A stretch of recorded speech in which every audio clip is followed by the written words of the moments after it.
Akshita Sharma ji, America से। राधे राधे। चरण स्पर्श महर्षि, कोटि कोटि नमन।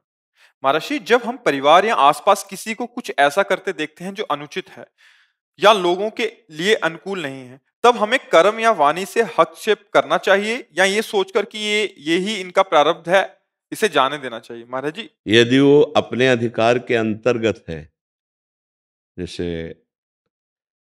हमारा बेटा है या हमारा मित्र है या हमारा अधिकार है बात करने का, वो हमारी बात मान सकता है। प्रार्थना, मान लो पड़ोसी है तो हमारा मित्र है और हम बात करेंगे तो हमारा अधिकार वो मानेगा, तो हमें बात करनी चाहिए कि शास्त्रों में ऐसा लिखा है, संतों ने ऐसा कहा है।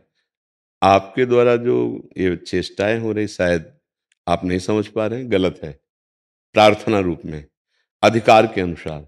यदि नहीं है, आपको पता है कि हम उपदेश करेंगे तो ये अवहेलना करेगा हमारी और उपदेश की भी, फिर नहीं करना चाहिए। फिर ये विचार करना चाहिए कि इसके अंदर जितनी बुद्धि की क्षमता है उसी के अनुसार ये बेचारा कार्य कर रहा है। हम भगवान से प्रार्थना करेंगे कि इसकी बुद्धि शुद्ध हो, इसका मंगल हो, इसके ऐसे आचरण हो। भक्त को ऐसा ही चाहिए। हाँ, अब कोई हमारे धर्म पर, हमारी मर्यादा पर, हमारे राष्ट्र पर, हमारे गुरुजनों पर ऐसा कुछ, फिर हम सहन नहीं करेंगे। फिर हम, अगर हमें कानून का सहारा लेना पड़ता है, किसी बल का सहारा लेना पड़ता है, हम उस बल का सहारा लेकर उसका विरोध करेंगे। हम उसको आगे नहीं बढ़ने देंगे। किसका प्रश्न है? तो आप समझ पा रहे? हाँ, जहाँ तक हमारा अधिकार है, हमारा अधिकार मानता है तो हम शास्त्र और संत सम्मत वाणी का उपदेश करें। नहीं मानता है तो यदि हमारी हानि नहीं है तो हम उसे छोड़ देते हैं और भगवान से प्रार्थना करते हैं उसकी बुद्धि शुद्ध हो। लेकिन जब मुझे पता है कि ये मेरे धर्म पर, मेरी मर्यादा पर, मेरी आराधना पर, मेरे राष्ट्र पर, समाज पर ये भारी विघ्न बन सकता है, तो फिर हम कानून का या किसी बल का आश्रय लेकर हम उसकी उस वृत्ति को रोकेंगे, उसका विरोध करेंगे। हाँ, पर्सनल सहने के लिए हम सह सकते हैं, लेकिन धर्म आदि के लिए फिर नहीं सह पाएंगे। फिर हमें विरोध करना चाहिए, वो कायरता होगी, फिर वो अधर्म का बढ़ावा होगा। अधर्मी को हर कदम पे रोक दिया जाए तो अधर्म दूसरे को त्रास नहीं दे पाएगा, दुख नहीं दे पाएगा। यदि अधर्मी को सब छूट देते चले जाएंगे तो महान दुख समाज को पैदा कर देगा। इसलिए अगर ऐसा लगता है कि ये अधर्म युक्त बढ़ता चला जा रहा है और हमारा अधिकार काम करेगा, तो हम समझा देते हैं। नहीं समझा देते तो कानून समझा देगा। हम फिर उसकी कानून व्यवस्था करते हैं। जहाँ तक सीमा है, सीमा के अंतर्गत है तो हम सह लेते हैं।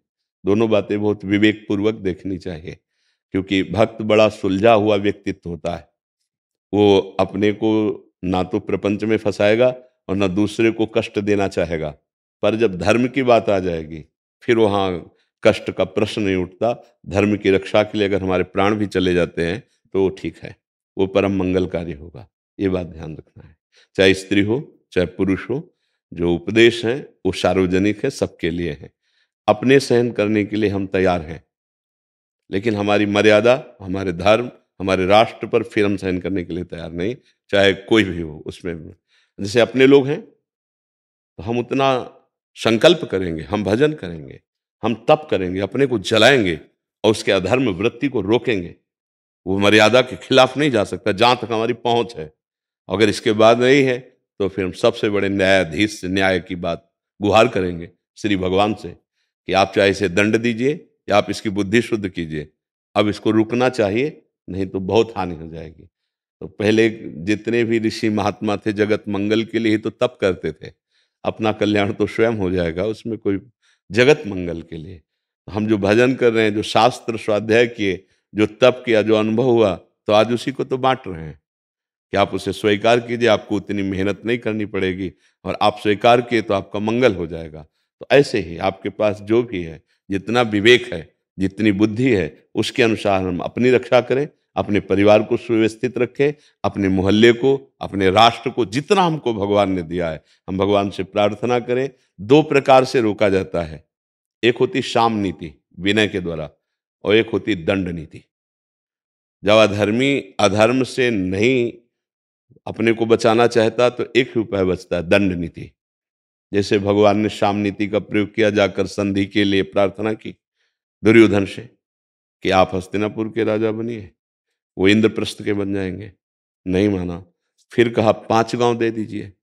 उसने कहा सुई की नोक भर नहीं। तो कहा युद्ध पक्का, और विनाश करवा दिया उनका। गए तो संधि के लिए थे, फिर एक बूंद पानी भी नहीं उसका पिया।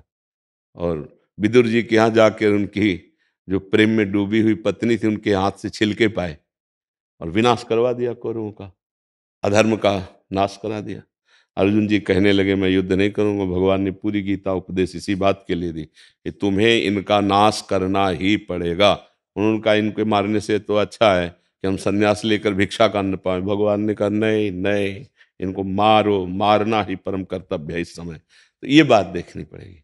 क्षमा भी एक सीमा तक ठीक है, इसके बाद फिर दंड विधान ही उस दुष्ट की दुष्टता को रोक सकता है। सठे साठ्यम समाचरेत। दुष्ट के साथ अब वो दुष्टता ही काम आएगी, साधुता काम नहीं आएगी। उसको दंड देना अनिवार्य है। नहीं तो जैसे भगवान परशुराम जी थे तो परम साधु भगवान के अवतार, लेकिन देखा दुष्टता हद पार कर गई शास्त्राबाहु अर्जुन की, तो काट के भुजाएं और गर्दन तक फेंक दिया उसकी। फिर उनके पुत्रों ने दुष्टता दिखाई तो वंश का विनाश कर दिया, और 21 बार संपूर्ण संसार से ऐसे दुष्ट राजाओं का विनाश ही विनाश, 21 बार घूम घूम के। तो एक महात्मा स्वरूप में अवतरित हुए थे भगवान परशुराम जी। तो जहां तक सीमा थी वहां तक तो सहा, जब सीमा उल्लंघन हो गई तो विनाश प्रारंभ कर दिया। तो दुष्टता का विनाश ही अनिवार्य है, क्योंकि वो प्रार्थना और सामनीति को समझता नहीं है। तो दंड नीति का अच्छे से परिचय है। दंड नीति से सब सुधर जाते हैं। कोई भी ऐसा नहीं जो दंड के द्वारा न सुधर जाए। दंड बड़ा भयानक होता है। काल भी दंड से ही प्रहार करता है, काल दंड कहा गया है। मृत्यु भी दंड ही देती है। तो ऐसे दंड के द्वारा दुष्टता का सुधार होता है। क्षमा तो एक सीमा तक है, फिर इसके बाद उनको क्षमा पता नहीं ना, उनको दंड ही पता है। तो इसलिए अगर कभी ऐसा हो तो फिर कानून का सहारा लीजिए। कानून को अपने हाथ में ना लीजिए, कानून का सहारा लीजिए, बलवान का सहारा लीजिए और दुष्टता का विरोध कीजिए।